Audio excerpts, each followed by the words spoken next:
You know what DK stands for? Donkey Kong?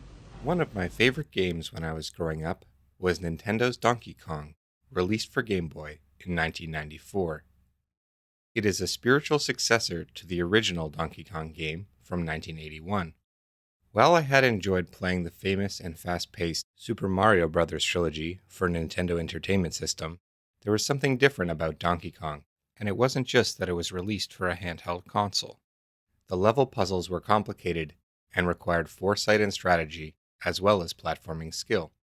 The game starts with Pauline getting kidnapped by Donkey Kong, and while I don't love this familiar trope, it does its job creating tension and driving the game forward.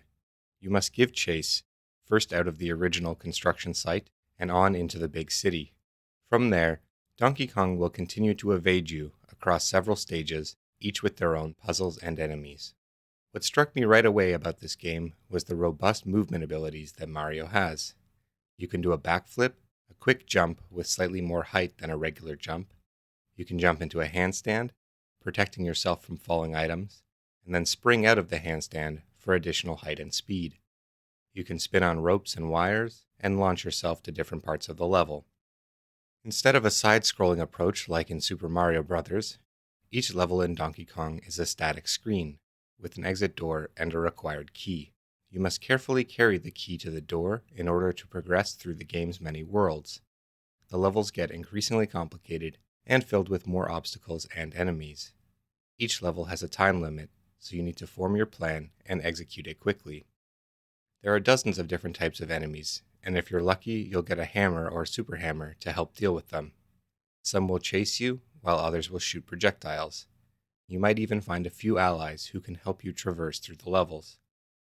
One feature that sets this game apart is your ability to create temporary platforms and ladders. Your agency to interact with the map will help you set a path for Mario to successfully acquire the key. This mechanic is a very fun loop and could likely be made into a game of its own.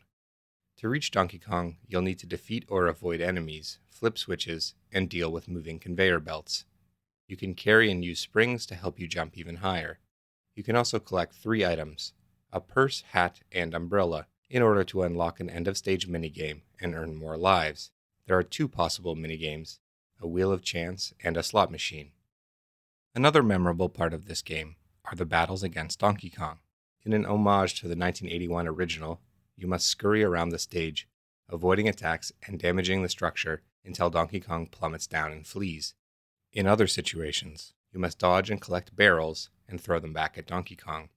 There are humorous cutscenes between worlds that show Mario and Donkey Kong's antics, but also take a moment to teach players about Mario's movement abilities.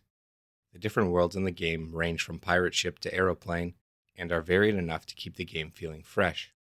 Donkey Kong always felt very rewarding to play. The game was hard, and I needed a combination of strategy and platforming skill.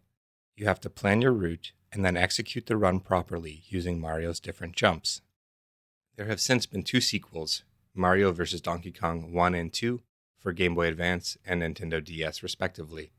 It's nice to see Nintendo take another stab at the puzzle level format, now with full color and completely new plot lines. Another modern example of a puzzle platformer might be Splunky. The procedurally generated game involves diving ever deeper into a mine. There are enemies, bombs, and traps, as well as various bosses. Splunky is a lot more random than Donkey Kong, which is both a weakness and a strength. While Splunky might be more replayable, it loses some of the charm of Donkey Kong's intricately planned puzzles. Overall, Donkey Kong is a very fun and well-designed game. The movement is dynamic and fast, and the levels are difficult and diverse. Considering this game was released in 1994, it has aged incredibly well, and is still fun to play to this day. The combination of puzzles and platforming stands out as a shining example of cross-genre synergy. It's no wonder that puzzle platformers have continued to be a popular style for developers over recent decades. Thanks for listening, and happy playing.